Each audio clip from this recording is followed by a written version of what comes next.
Hello, Contrarians listeners.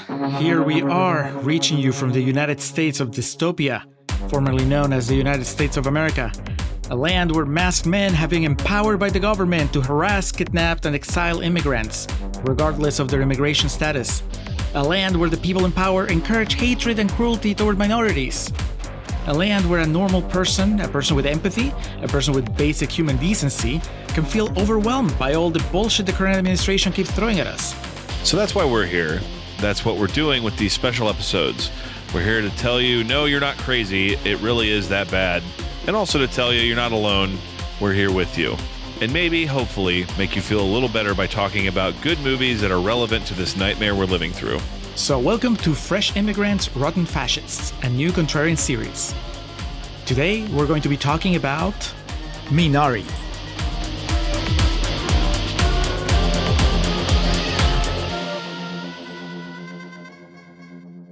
Hello, and welcome to the fifth installment of Fresh Immigrants, Rotten Fascists, FIRF, as it's referred to, and the places that are in the know. Alex, this is an immigrant episode. We're going to meet another family of immigrants. I mean, we've already met them. We're going to talk about them. Mm-hmm. This movie features a few familiar faces, notably Steven Yeun. Whenever his name comes up, we always reference I Think You Should Leave. Differing sources, yeah. Yeah, Burning. And of course, The Walking Dead for all you normies out there. And then, of course, somebody who's become kind of a contrarian superstar recently, Will Patton, shows up. Absolutely. Yeah. Lieutenant Hawkins. Did you know he was in there? Deputy Hawkins. I mean, I did because I looked up the movie, like the stats and whatnot for the movie. Wasn't expecting him at the end credit. That was a nice little touch. Yeah. He's got the Queen Latifah contract now on lock. Yeah. Whatever his name was in Armageddon, that's his other Contrarian's claim to fame. And then, Wendy and Lucy, we did recently too. And the modern Halloween trilogy, obviously.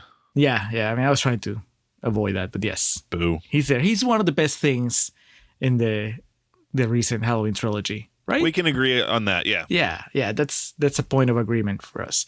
That's the intersection between my appreciation of that David Gordon Green trilogy and Alex's. But Minari, a tale of a Korean family moving to America.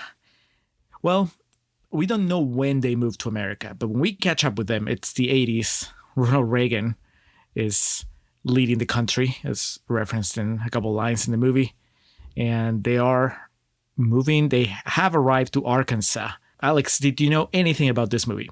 No. And especially due to the time frame, it doesn't surprise me. But yeah, which will lend itself to, I'm sure, some interesting discussion. But no, I had no knowledge of this. Like we usually do. I followed the Oscars very closely, even in the throes of COVID and lockdown.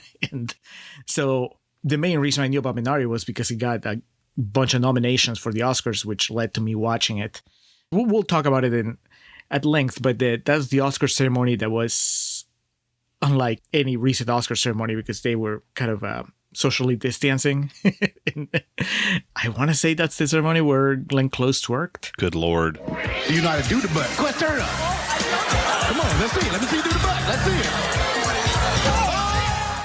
And Minari walked away with one Oscar, at least, that I know of. I'm sure you'll fact check me on that. But yeah, I remember liking it back then and having some thoughts about, some things that maybe didn't quite match my expectations. And then I haven't thought about it until now when we're doing this project and figured it was a good time to revisit it. And to my surprise, it was on my Amazon account, like as a movie that I've bought, or at least that I've bought the license into. And I don't know if I bought it back in the day when it came out and, I just got it for the Oscars, or if my mother-in-law bought it at one point and, she just left it there because she will use our Amazon account sometimes. And that seems like a move that she would pull, in which case I'm thankful because I didn't have to pay again to watch it. How about you? How did you watch Minari? I rented it on YouTube. Did you get the director's cut with like an extra 30 minutes of farming? The producer's cut, yeah. The produce cut. Hey, there you go. Well, no conversation about Minari can start without first getting to this very important topic. How do you feel about kimchi? I've gone back and forth. I thought it was nice that you included that on the recording link. Because, Will Patton says he likes that kimchi and that, it was making his head sweat. Interestingly enough, I had some kimchi today. Really? Yeah. So I don't go back and forth on it. I've had some that I really enjoy and I've had others that I don't. I think it might depend on like the seasoning or like the tartness of it or whatnot. But we kind of had today. I bought a jar of it at an Asian market by my house. That's just radish, fermented radish, and it's got like chili in it. And I really like it. I had it with some chicken. But yeah, I've also like been at food trucks or something where I get it. And the taste is just off for me. But it's obviously a far more accessible and known condiment or side dish these days than it would have been back in 1983. Steven Yeun, he was onto something with his business plan. Maybe not entirely when it came to the execution, but I think the idea of him bringing, growing Asian foods and Asian vegetables and then using that is, that gives him his own market. I think that was a good idea. And kimchi was, I guess, it's part of the Asian culture, and he shares it with his American friend. So don't put that kimchi too far away. I like it. One of my first jobs in America was working at a Korean restaurant, and that's how I learned about kimchi. The cooks thought it would be really funny. Well, they thought it was really funny to just feed me anything, because I was like, what is this? So sometimes it was stuff that I liked. Sometimes it was stuff that didn't quite sit with me. You know me, Alex. I don't do spicy stuff. Mm-hmm. And the kimchi in that restaurant was particularly spicy. So yeah, they had a good laugh when they made the Peruvian try kimchi. So anyway, Minari being the story of a Korean family and showing some aspects of Korean culture took me back to, the early 2000s when I was working at that Korean place. And I'm not going to say that I'm not going to do that thing where, I knew some Korean people, I work with them, and therefore I can tell you, that's how Koreans are. Yeah.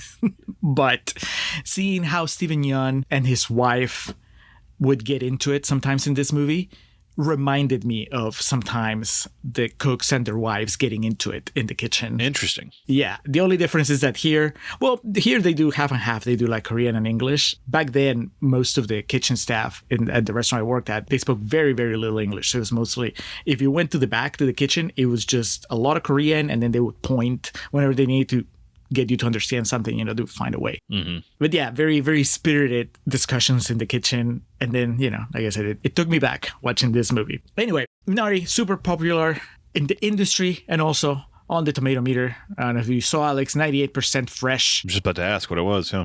Certified fresh, 325 critical reviews. The popcorn meter, 92% also. So pretty popular. I have a whole bunch of quotes. I'm only going to read you the consensus, and then you can hit me and the listeners with the synopsis. Okay. The consensus is, led by arresting performances from Steven Yeun and Yeri Han, Minari offers an intimate and heart-wrenching portrait of family and assimilation in 1980s America. I recommend this movie. Alex? I do too. It's a little bit of a hard watch at points, but I think that's part of the reason it was made. Yep. The director, do you have his name there? Lee Isaac Chung. Lee Isaac Chung. When I first watched the movie and when it was over, I'm like, this has to be autobiographical. And then reading a little bit about it after the fact, I'm like, not entirely, but a lot of it comes from his experiences as an immigrant moving to America with his family. So it rings true. Let's see what the story is, Alex, as it were. What's the synopsis? A Korean American family moves to an Arkansas farm in search of its own American dream. Amidst the challenges of this new life in the strange and rugged Ozarks, they discover the undeniable resilience of family and what really makes a home. What makes a home, Alex, according to this movie? I think family? Feeling? Yeah, I guess so. Vin Diesel would be proud. This is one of his favorite movies. Because, the Fast and Furious movies. Oh, it took me a second there. Yeah, family. Okay.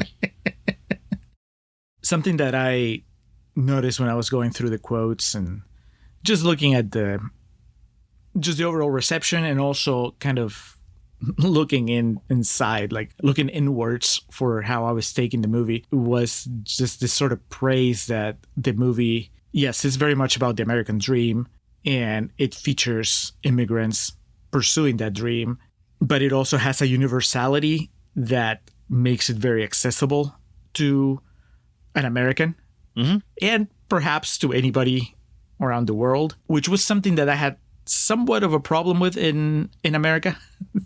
the previous movie we did about immigrants, where I was, one of kind of my negatives was like, man, this movie kind of plays the same, say for like very minor things, this movie kind of plays the same if they were American or not. Like the hardships that they faced felt like they were not necessarily exclusive to an immigrant. Whereas there, it felt a little bit like negative, like a weakness of the movie. Here, it feels like a strength. And I was trying to figure out why it doesn't bother me here and why it actually makes me happy in a way to see that universality in Minari. Just to see, I mean, I'm not saying that suddenly they're just an American family. I mean, I think they're very much a Korean family. And there's a lot about the movie that deals with that. But, the idea of a man with a dream, with a business plan, trying to make it happen, that putting a strain on him, on his relationship with his family, and having to adapt. That is, everybody, most people, I think, go through that. And if the movie ultimately lands on saying, in this sense, we're all the same, and we, therefore, why can't we get along? Then I think that's a good thing. I don't know yet. I can't figure out why, I didn't have the reaction when we watched in America, and here I do. And, it could just be that the way that the story's told, really hits those notes better. But I don't know. What are your initial thoughts, having finished Minari, is in the context of what we're doing, which is, appreciating immigration stories? Oh, yeah, it definitely is an accessible tale. I think if you just, are capable of opening yourself to other people's stories and whatnot. I feel that also, I thought, there were parts about In America that I was complimentary about, but I think both you and I thought it was, meandering is the wrong word, but sometimes it kind of fell off, I think, what it's supposed to be tracks were, whereas this is a very clear story. And yeah, it's rough, man. I saw a few comments in the YouTube video I rented. Like, there was one specific one that stuck out that said, as a first generation Korean immigrant, thank you for making this film. And yeah, look, I'm not going to pretend to understand this. I think I've said that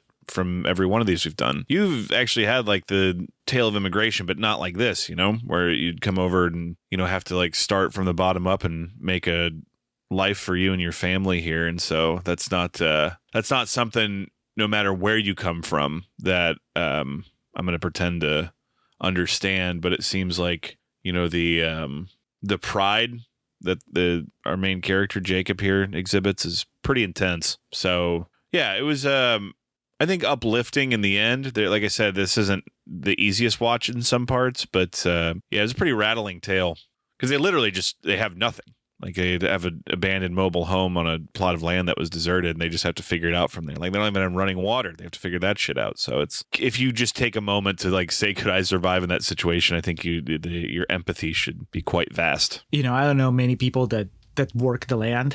I think back in College Station, I knew I had a couple of friends that had, I don't know if it was necessarily a farm, but they had, land. They had acres that they took care of in one way or another. But nothing like this where, your survival depends on making this work. You have to be able to grow this in a manner that makes economic sense, and then you have to sell that, and you have to make sure that this is a cycle that can be done over and over. Sustainable, yeah. Yeah. So that is nerve-wracking to begin with, just as somebody like me who doesn't know anything about agriculture. And I'm just looking at him, I'm like, man, you're putting all your chips on this. You're Matt Damon in Rounders, like all in. You're hoping that Malkovich doesn't have a, four of a kind or whatever. So it was that side of it is already kind of, relatable, but also the tension of not even being able to tell, is this going to work? Just on a very basic level. I thought you were going to say Matt Damon and We Bought a Zoo. Talk about relatable. Yeah. I think he's dating Scarlett Johansson in that movie. Which I don't know if I've ever actually seen it. I've seen it once. It's no Minari, I'll tell you. It's not even Rounders. Okay. What's so complicated about this place?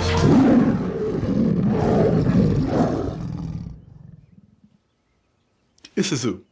So I guess, in that sense, I think that there might be people who are into agriculture, people that live off the land that watch this movie.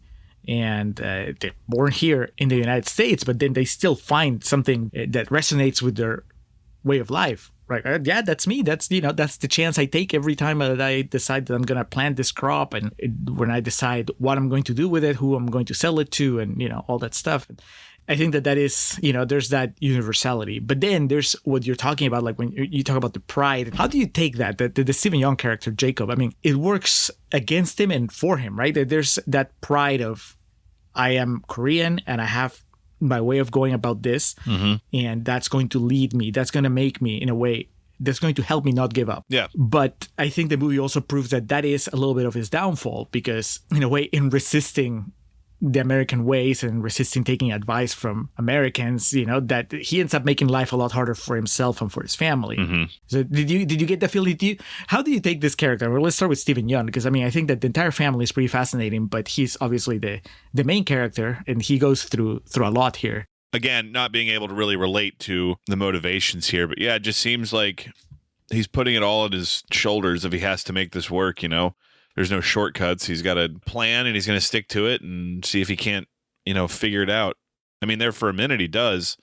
But yeah, it's also creates this weird, there's obviously resentment from his wife from moving from California to begin with to Arkansas. And I think one of the first lines of the movie is she's like, "This isn't what you told me it was," when they get to. Yeah, from the house. Yeah. From the beginning. And so you're right in that it puts strain on his marriage and his family, because his son has this medical issue, and he obviously loves his wife, but he just has the dude thing going on. And I mean that spans all races, creeds, nationalities. Sometimes men just put too much weight on their own shoulders in a situation, and then he thinks something that'll help if he brings her mom to stay with them, and that in its own way kind of causes some more issues with the family and whatnot. So I appreciate his willingness to want to do everything he can for his family at the same time.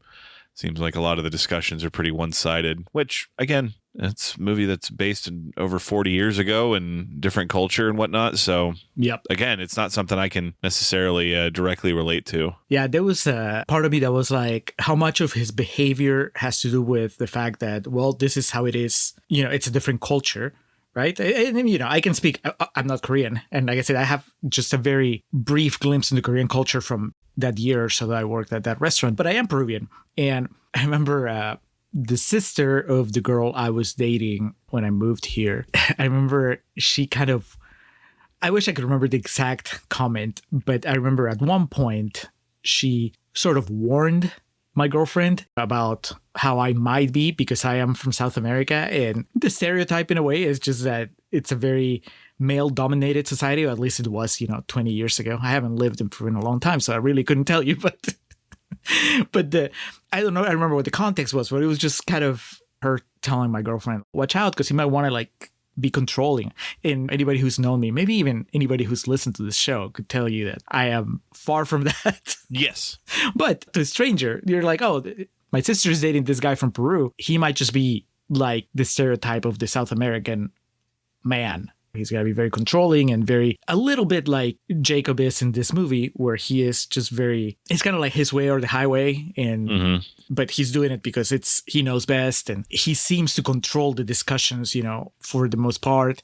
And so I was thinking, okay, how much of it is cultural and how much of it is just that it's a movie set in the 80s. And so society overall, I think, women were less empowered to argue back. And so she, Monica, the wife, she's kind of at the mercy of Jacob's dream and what he wants to do. And it's an interesting dynamic. And I remember the first time I watched it, being very aware that was happening, that she has every right to be upset. And she's upset most of the movie. It's very rare that she smiles and she has a good time. But at the same time, feeling like I was mostly on his side whenever they got into arguments, because I was like, yeah, man, chase your dream, make it happen. You're gonna, if she supports you a little bit longer, you can fix it. Did you have that experience? Because, watching it the second time, I was a lot more even keeled. And in fact, I think that I was siding with her more often than not. When you were watching this couple fight basically for 2 hours, did you find yourself taking sides or wishing that, one of them would relent. I'm just sad. I would hate to be in a situation like that because there's like these repeated reminders and you see it on their faces of that they really like did love each other at one point in time. And then, in the end, we kind of learn that they do. And it took a really unfortunate set of happenings to remind them of that. But I wasn't really taking sides. I was just sad for them. There's no real way to, in that transitional period, I mean, there's no certainty of what's to come or what tomorrow is going to bring. So I understand like where the tension comes from and whatnot, but it was just sad, especially like at the second to last scene in the movie where we think they're calling it quits. Yeah. Stephen Yeun's like really good in that. I assume that was his Oscar clip. I don't know for sure, but man, I really felt for him. 내가 너무 지쳤어. 더 이상은 못하겠어. 그래. 됐다. I mean, I felt for him too, but I felt for her because do you think it's harder to be the one breaking up, like the one that says the words, or the one that just takes them? No, absolutely. In a situation like that, if like in two adults in like a serious situation like that, saying it is harder than just listening. Yeah, he kind of makes her say it because he just refuses to consider it. And so she's the one that has to tell him, if we're only going to be able to be happy when things are good, if we're only going to be able to get along when things are good, then this is not working. And so that was something that I remember thinking the first time I watched it. I'm like, man, this is pretty harsh, but she makes sense.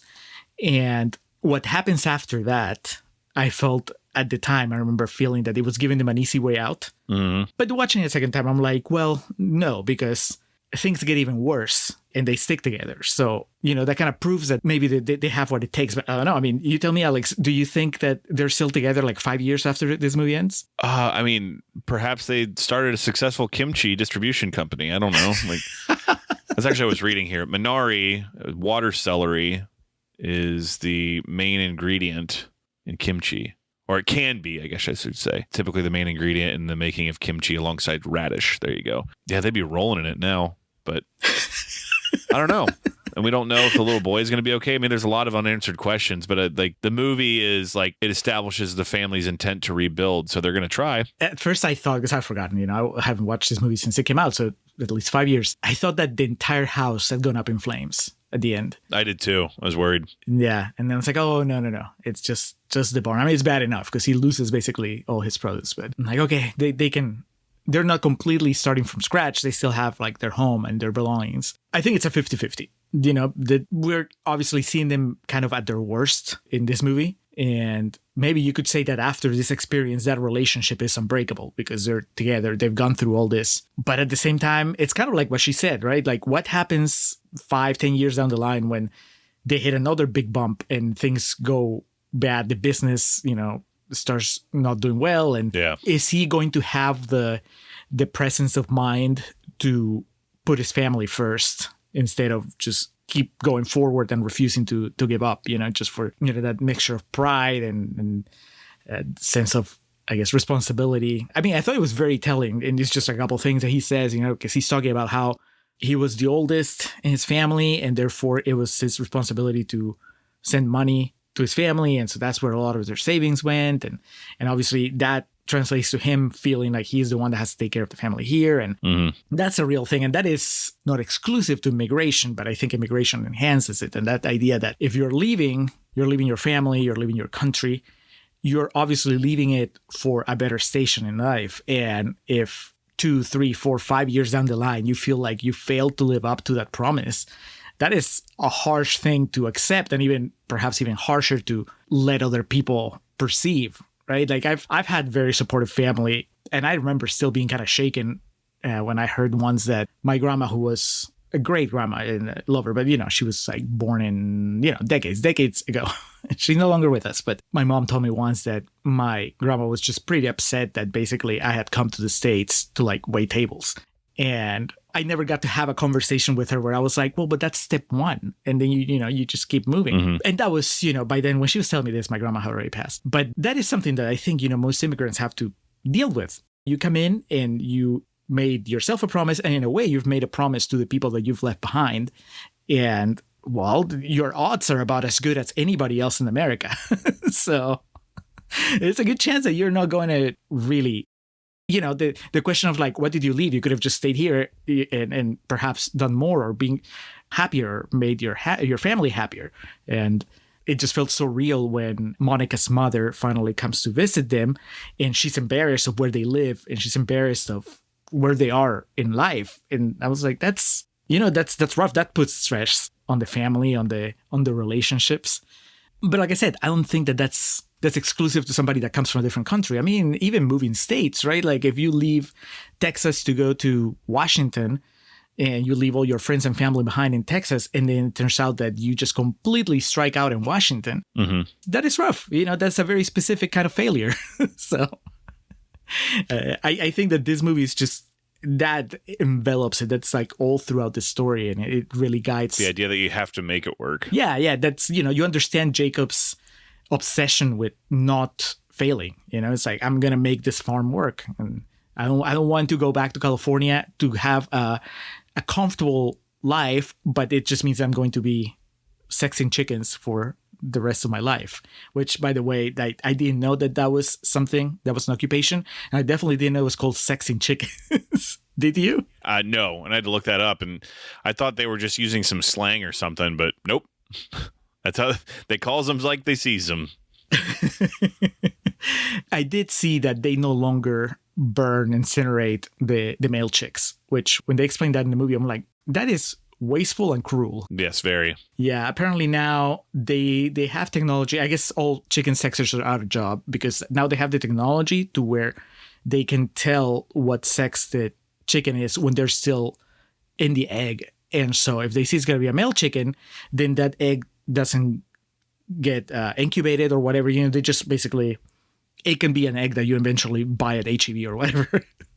And then the female eggs, the ones that are going to give you a female chicken, those get incubated. And then, so, Steven Yeun, Monica, and everybody else in that farm or in that complex, they wouldn't be working. They would have to find something else to do. But definitely a very nice bit of world building because that was something that I like I said, I had no idea was a thing. Mr. Yee is an expert chicken sexer. He's worked in California and Seattle, so let's give him a big Arkansas welcome. So you have Steven Yeun as the patriarch. You have, what's the name of this actress that plays Monica? I wrote it down because I'm like, how did she not get an Oscar nomination? Yeah, that was pretty surprising. Yeah, Han Ye-ri. I guess we'll talk about the nomination, see who she would have replaced, because I think that she's fantastic. You have the two kids, and obviously the main one is David, the little one that has the heart murmur. One of the quotes that I pulled from Rotten Tomatoes talked about how he represents, one, that he's such a great point of view because he's unfiltered, and also he represents another side of immigration, which is like, now you're in America and you'd rather not look back at your roots, and if in fact they kind of embarrass you. He's not down with whatever grandma is bringing as far as Korean traditions, Korean food. In fact, he accuses his grandma of smelling like Korea. Yeah. That's and then of course the journey is that by the end he's embracing grandma and therefore embracing Korea. But what do you think of I guess the two kids was mainly the little one, that David is the one that gets to shine. Yeah, the daughter, it seems as though she's going to have like a piece of the pie or part of the story, and then that doesn't really, she kind of does, but it's obviously a lot of this is centered around David because of his, condition and his resistance to embracing his grandmother. The little kid's good though. How old would he have been? This kid would have been 7 when they made this movie. Man. Somewhere in there. Yeah. That's some charisma. He does. I mean, the daughter's good too. They're both good. The movie at certain points does take an interesting perspective. It kind of tells it from the perspective of David and, trying to understand everything that's going on. And then like he thinks he knows at some points. That's where he blames after the grandma's had the stroke and is bedridden. He blames her for all the problems that the family's having. And I think he learns the importance of family in the end. But yes. Yeah, I think honestly, for the most part, the perspective of the movie comes from that of David. To me, it seems like. Yeah, I think it might be like 50-50 between him and Steven Yeun. They both learn different things, obviously, but it is I guess, if I had to guess, knowing that the director was basing this on some of his childhood memories, I mean, I'm guessing that kid is his avatar in a way, right? Like he's seeing things the way that the director saw them when he was little. It just makes it feel very, very authentic. That was, like I said, that was my main feeling when I finished the movie the first time, that it felt like somebody, like I'd been listening to somebody tell me stories from their childhood. When somebody does that and they're good storytellers, it really feels like, yeah, this is a real life that was lived. And I mean, the movie's not super plot driven. There's not a whole lot that happens. No. It's very simple. They have the farm. They're going to make the farm work. They have some setbacks. It looks like they finally overcome their hardships. The relationship falls apart. The farm falls apart. And then they come together at the end. So it's not very complicated plotting, but there's just this sense of, oh, these are real people going through real stuff, which of course takes us to the Oscar winner in the cast. And that's the lady that plays the grandma. That is Youn Yuh-jung. I'm going to say that's how you pronounce it. Be gentle if that's not it. Youn Yuh-jung, yeah. Youn Yuh-jung, yeah. Who I gather she's kind of a big deal in Korea. And then, this was her first American movie. And then she knocked it out of the park and got an Oscar. 아이고, strong boy. Strong boy. 왜? 이런 소리 처음 들어봤어? 데이비사, 너는 스트롱보이야. 할머니가 본 사람 중에서 제일 스트롱보이야. 할머니, 피피는 무슨 맛이에요? 빵알루미.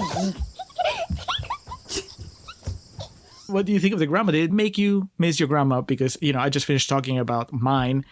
Partly because watching this movie made me miss her. I mean, it's been, I moved out of Peru while she was still alive, and I couldn't go back. She got sick and passed away really quickly, and so I had no time.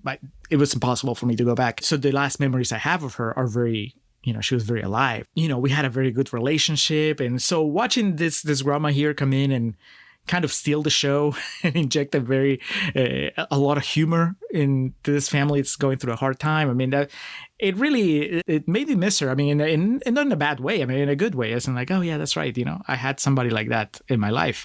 So I don't know. What's your take on the grandma? Yeah, I like her. Neither of my grandmas and I was particularly close to my grandma Lois, way more so than the other side. But she was. I don't ever remember a time she would have been like on the floor, like playing with me or anything like that. She could cook, which the grandma in this movie cannot. So that was any family function. I remember my grandma making a wonderful spread.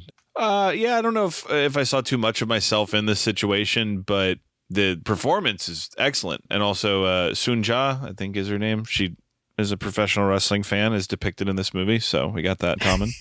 That's right. Yeah. Did you recognize the match? I did rewind it twice to try to figure it out. It looked like it might have been Larry the Axe Hennig in there. I mean, if I wanted to, I could dive deep enough and figure it out. But this movie, you're like the Shazam of wrestling match. It's that sad but true. I like her energy. I like how curt she is, but also like she likes playing cards and she'll talk shit when she's doing it.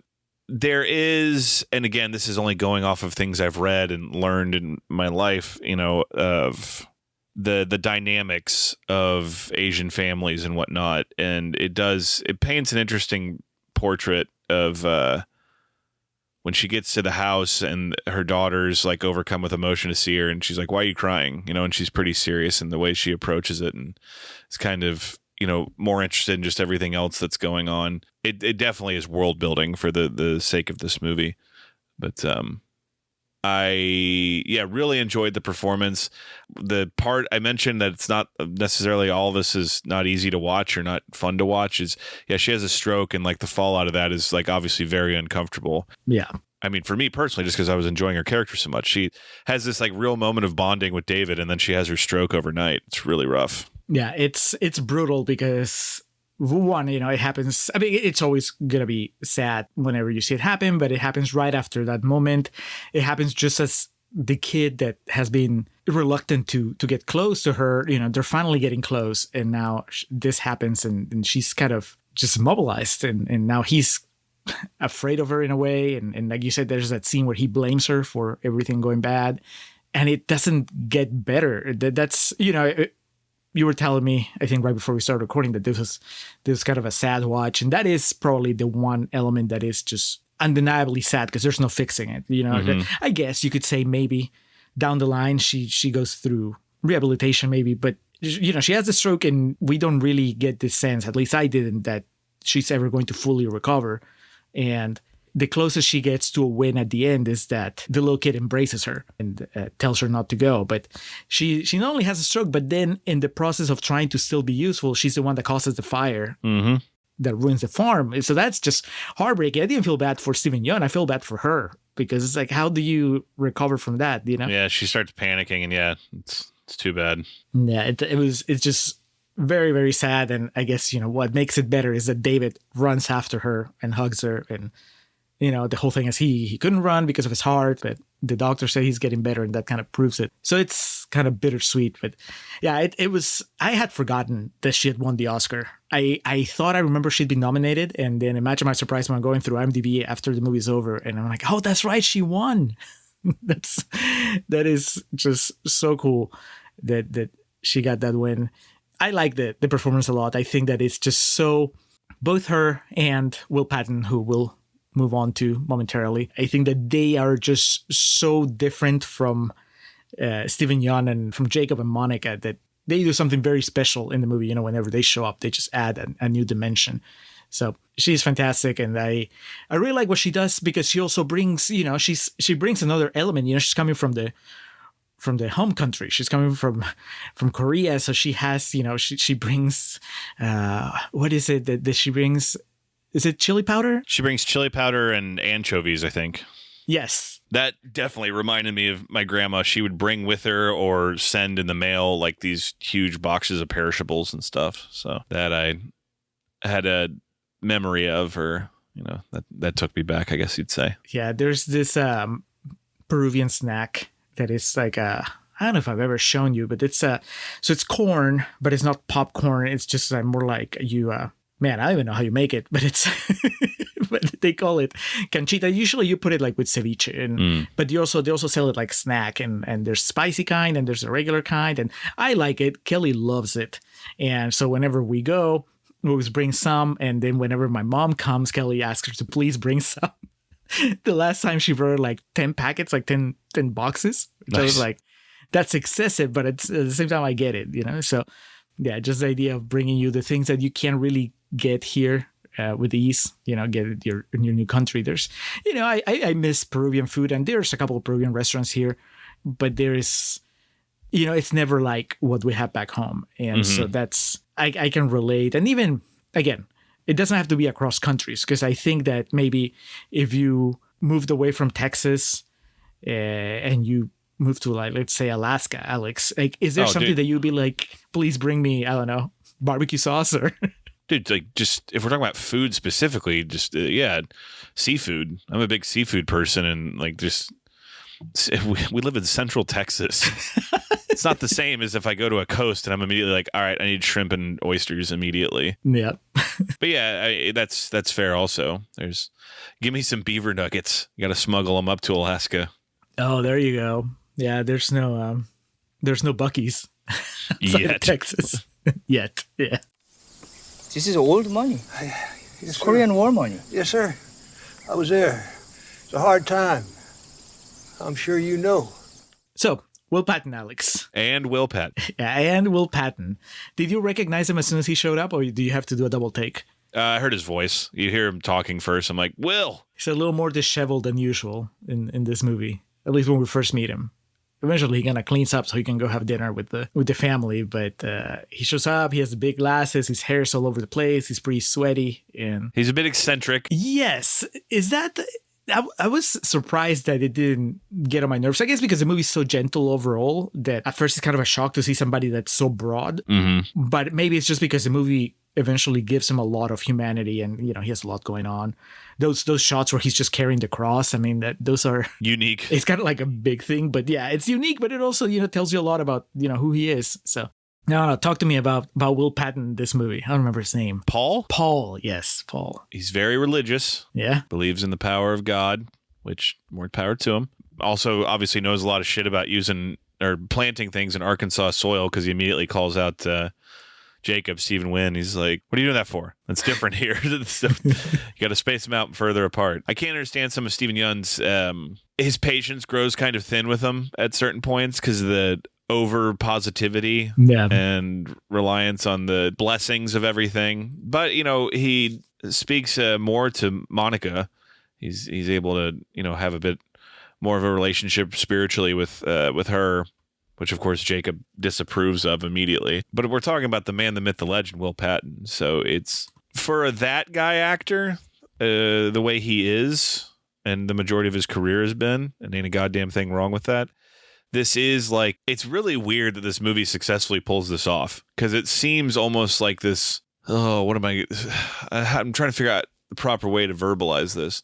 It's not a comedic character, but this character seems almost too eccentric for the movie that it's in. Yeah. And typically when we come across that, we always talk about how it kind of jars things tonally.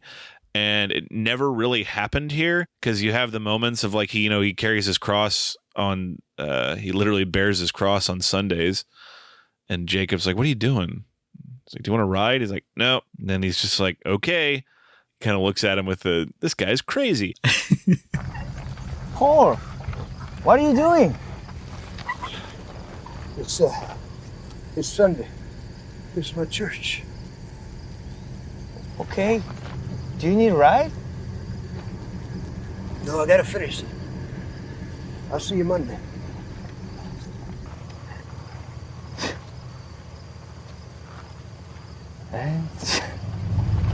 So you have these moments that kind of all circle it back together. But at first I was like, what? Because he makes like little noises, like, the captions were saying he was speaking in tongues, but it's more of him just like, yeah. And so, I mean, he somewhat performs an exorcism in Jacob's house. Yeah.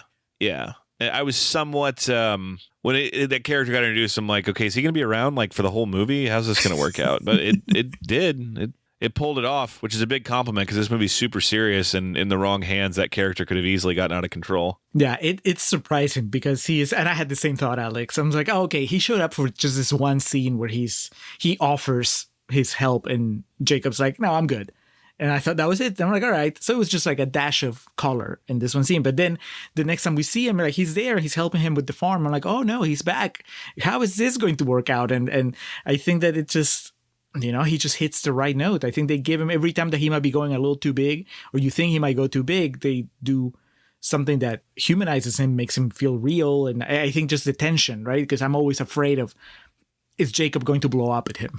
Is he, and I think maybe that keeps things grounded. It always feels like there's that potential conflict between them. And man, that's some of the moments where I felt the most. I remember the most the people I work with in the Korean restaurant, when I could sense that I was getting on their nerves, or that one of the other waiters was getting on their nerves, and they would talk the way that Stephen Yeun talks to Will Patton in this movie. They're like, okay, that's good. Okay, move on. It's you could just tell that he's trying to be calm. Yeah, it's wonderful, and that actually leads into a bigger point that I saw also brought up in some of the quotes, and that is that this movie, unlike some of the other immigration movies that we've watched, it doesn't really have a focus on the negative reactions from Americans to immigrants. Like, save for a couple of like comments that are kind of ignorant, but that are not malicious, from some characters.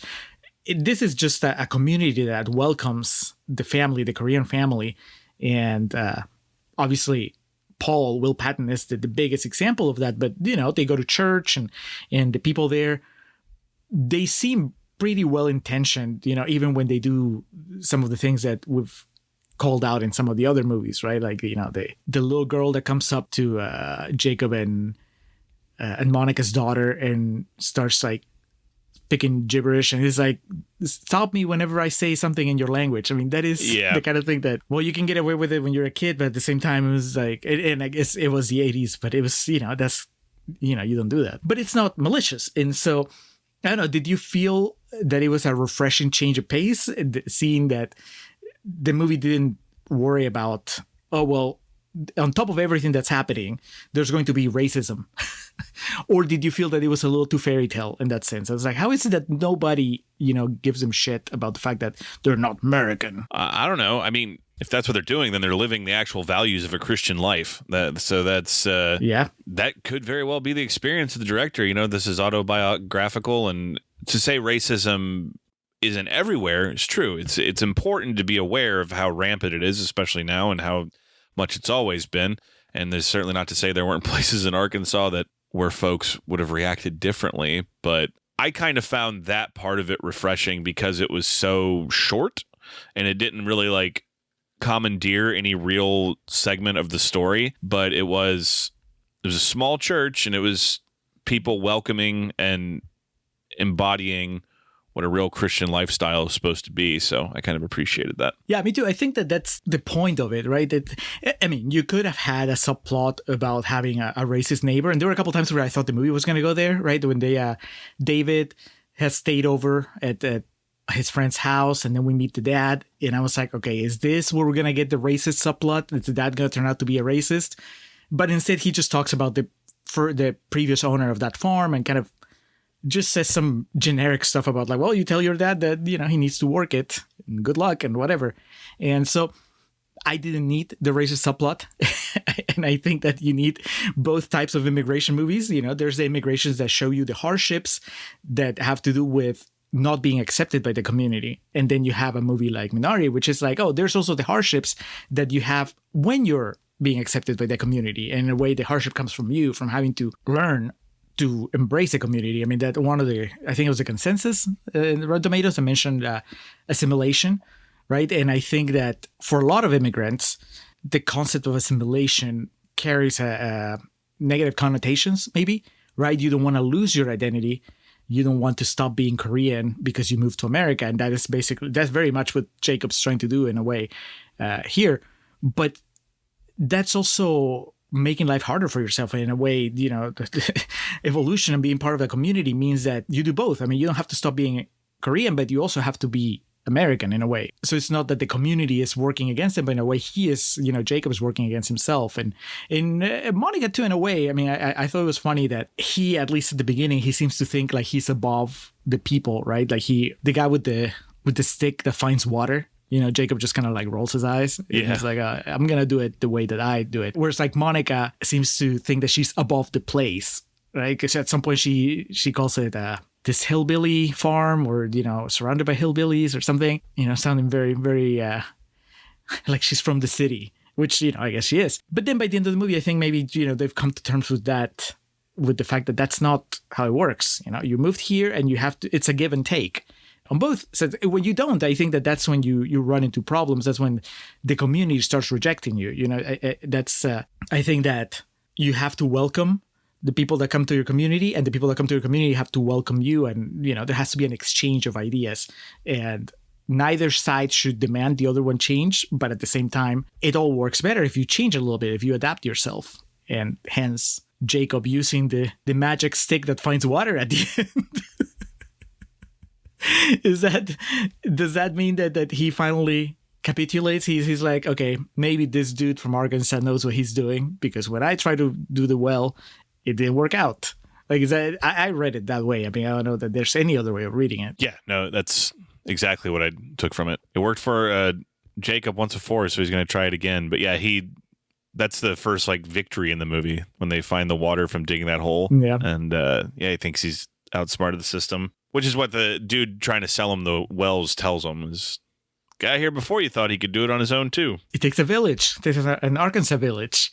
How does that work anyway? I want somebody, I don't expect Alex to know. And I'm sure I could look it up on Google, but I want somebody that's listening to this episode to tell us, how does that work with the stick and the water? Is there science behind that? Or is it just Arkansas magic and, you just kind of, you trust it because it works? Or do you know, Alex? What's your farming background? That's like a divine thing, though. The guy thinks you're talking about it looks like a wishbone that they're... Yeah. Yeah. That's I, along with Jacob, I think would I'm thinking of that more of like a Ouija board. Just roll your eyes and like $300. No, thank you. Yeah, I'll find my own water. Damn it. 300? I'll tell you what, the fellow before you thought he could save money too. You know what happened to him, huh? I think that by the end of the movie, Jacob has learned that maybe he can use some of these American techniques, and Americans will eventually embrace kimchi and other goodies brought about by Jacob's farm. It's true. Yeah, I think that, hopefully he hung on strong and was able to make it to where America appreciated Asian food. But the movie got some appreciation, Alex. Oh, yeah. And this is your field. Tell me about the Oscars. Even though I know you didn't watch them that year, you probably didn't know most, maybe any of the nominees. By now, maybe you know some of them. I don't. Oh, God. So it premiered at Sundance January 26th of 2020. Things quickly escalated in the world shortly after that. It says here it has a release date in the United States of December 11th, 2020, and a budget of $2 million for a box office return of $15 million, which if in December of 2020 it still made all that movie is a rousing success, man. For a movie like this, yeah, that's crazy. When did Tenet come out? That was 2020. It was summer, right? End of the summer. Man, that's crazy. Just about 6 months from when everything hit the fan. That's always going to be what I think of as a 2020 movie, because I remember I still wasn't like comfortable in going back out to the movie theater yet, and I'd always regret it. And I remember telling you and everybody else, I'm like, it'll be all right. They're going to re-release it next year. Instead, Nolan took his ball and went home. It's true. But because of that, at least we got the ending of Joker 2, so... Okay, so Nomadland. Okay, I do know that movie because Eddie thinks it sucks. So, Francis McDormand. Okay, The Father. I know that because we did The Son. Judas and the Black Messiah. Yeah. Mank. Minari. Promising Young Woman, which I read about. Sound of Metal. And The Trial of the Chicago Six. Aaron Sorkin. With your boy, one of those you decry as frauds. That list grows every day. Eddie Redmayne. Oh, yeah. Punk. So Minari is nominated for that. It was nominated for Best Director for Lee Isaac Chung. Lost to Chloe Zhao for Nomadland. Thomas Vinterberg, for Another Round was nominated. And Emerald Fennell for Promising Young Woman. Yeah, I was trying to remember what about that movie initially intrigued me, and I felt like it was the writer or something, but then I remember I had it backwards of that movie that I thought sucked, Saltburn. Yes. All the marketing material for that was from the mind of Promising Young Woman. And unfortunately, Promising Young Woman might be a good movie. The subject material sounds very intense, but much like a movie like this, it's important that stuff is put out there. But just from a filmmaking perspective, based on my very... I'll be nice and say lukewarm reaction to Saltburn. I don't know if I'm ever going to take the time to visit Promising Young Woman. I watched the trailer for Saltburn and I loved Promising Young Woman. And just from the trailer for Saltburn, I was like, I don't know that I want to watch this. Made the right choice, my friend. Yeah, okay. So I do know some of this year because we talked about it on our Son episode. Anthony Hopkins won for Best Actor for The Father, beating out Stephen Yeun, Gary Oldman in Mank, Chadwick Boseman in Ma Rainey's Black Bottom, and Riz Ahmed in Sound of Metal. Yeah, our wife here, Monica, what did you say her name was? It's Han Yi-ri. Yeah. She was not nominated, but the Best Actress category was Carey Mulligan, Vanessa Kirby, Andre Day, Viola Davis, and Frances McDormand, with Frances McDormand winning. Man, Vanessa Kirby, I love her. Speaking of The Son, she was fantastic in the Fantastic Four just this year, and I think she's a great actress. She's a lot of fun in the couple of Mission Impossible movies that she's in. She was nominated that year for a Netflix movie that I didn't think was that great. So, just off the top of my head right now, if I had to swap somebody, I would take Vanessa Kirby out and put Monica in. I would that year, I was rooting for Carey Mulligan, but Han Yi-ri would go there. I don't know if I would be rooting for her against Carey Mulligan, but at least I would like to give her a nomination. Yeah, I might have thought she was the best performance in the movie, but not the Academy, because Youn Yuh-jung, who played Sunja, the grandmother, and again, with these pronunciations, we try our best, but if we're butchering these, we do apologize. She beat out Maria Baklava Bakalova? Borat's daughter. Wait, what? Right? Isn't she playing? Isn't that the actress that plays Borat's daughter in Borat 2? This got an Oscar nomination? Well, she did. The things you missed, Alex. Isn't this the one that Rudy Giuliani was in? Yes, but he didn't get a nomination. Well, yeah. Like he thought he was shacking up with a prostitute or something. That's the I had. All right. Glenn Close for Hillbilly Elegy. Oh, God. So she didn't win, right? No. Yeah, because that was one of the things. Youn Yuh-jung won. Oh, yeah, duh. Okay, Yeah. well, you know what Hillbilly Elegy is? No. It's the movie adaptation of the autobiographical book by our current vice president, J.D. Vance. So I think she plays J.D. Vance's grandmother. Of course, back then, we didn't know that J.D. Vance was going to be Trump's second, a few years down the line. But he's a number 2, that's for sure. Yeah. It has my favorite thing. And by that, I mean, like, this drives me insane that this still happens to this day. The poster says Amy Adams, Glenn Close, and then it has Amy Adams under Glenn Close and Glenn Close under Amy Adams.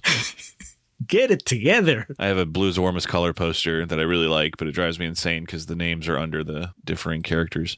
Olivia Colman for The Father and Amanda Seyfried for Mank. Best Original Screenplay was nominated. It did lose out to Promising Young Woman, so that Judas and the Black Messiah, Sound of Metal, The Trial of Chicago 6. This is pretty repetitious here. It's only 10 movies that were released during COVID. Apparently. Was that it? Will Patton got the Lifetime Achievement Award for it. Picture, director, actor, supporting actress, screenplay, and score. Supporting actress, the only thing it won. Let's just, for the sake of it, see what else was nominated for best score that year. Soul. Okay, that makes sense. Won for best score, beating out Da 5 Bloods, Mank, Minari, and News of the World. News of the World is the only one I haven't seen. I think it's a Tom Hanks Apple original, but Soul is all right. I don't know. I've met people that love that movie, and I'm like, really? Pixar had 2 movies that year, and the best one hardly ever gets any recognition. That's Upwards? No. Onward. Onward. There we go. Not Upwards. Onwards. Oh, I remember seeing a trailer for that. It looked good. Yeah. No, it's really funny. It's also really sad. It's Minari.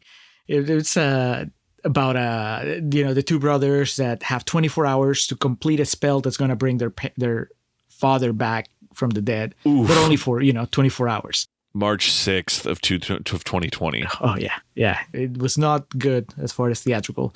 And then Soul went just straight to Disney Plus because we're in lockdown, and everybody loves Soul. I thought it was just okay.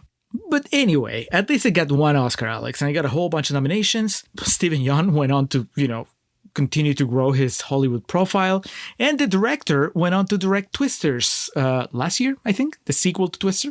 That's awesome. That one with what's the new guy, Glenn Powell?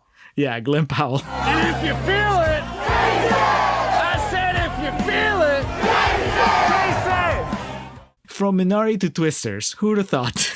So that's what the Academy said, but now for the purposes of this show, the most important voice and the most important, sanctioning and awarding body of all, the Contrarians, Julio. Where does this movie sit for you? Where does your ranking find itself? So I checked my letterbox from back in 2020, I guess 2021, whenever I watched it, and I gave it 4 stars, and I kind of, in a couple paragraphs, mentioned what I told you earlier, my minor apprehensions, mainly my feeling that the family got bailed out in a way by the fire, as much of a tragedy as it was, that the fire helped them because they didn't have to make that, they didn't have to follow through with the really tough choice of breaking up, right? Because now suddenly, because of the fire, they have to stay together. But like I said, watching it this time, I read it a different way. It was like the fire in a way maybe makes them realize that they don't want to be apart, or that at least they want to take a chance at seeing what happens moving forward. And so I don't have that problem with the movie anymore. And I think that watching it now, it just hit me harder than before. I just enjoyed everything about it.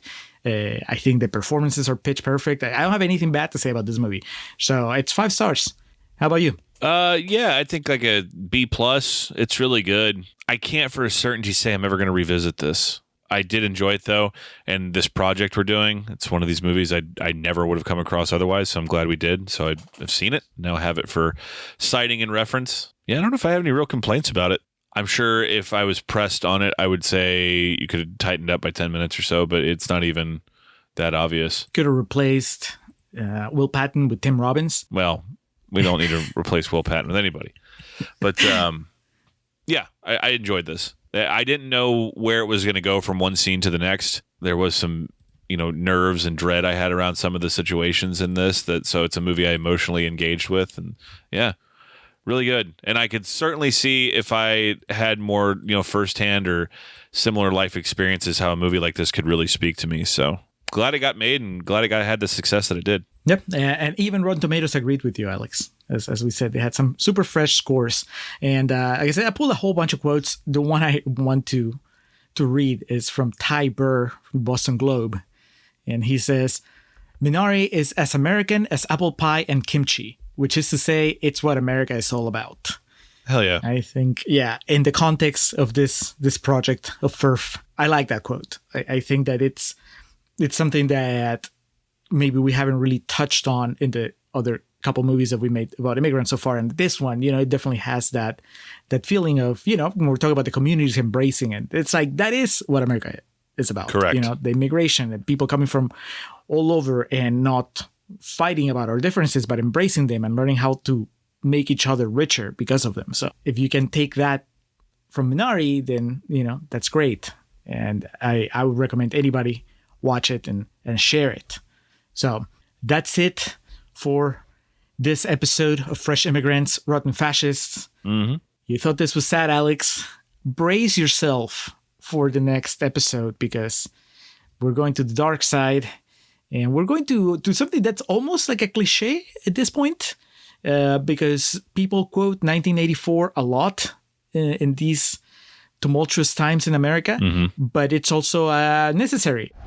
There are thought criminals who maintain that the resistance is not real. Believe me, Winston, it is very real. I watched the Criterion, I would say like a year ago or so, and that movie, it gives you a lot to think about. So I'm looking forward to revisiting it. So we're going to do 1984, which you haven't watched before, right? Correct. That's what you said, yeah. And I think I gave you the warning. George Orwell book? Yes. Animal Farms, George Orwell. So it's going to be a barrel of laughs. I think I said this when we're recording whatever episode where we mentioned this.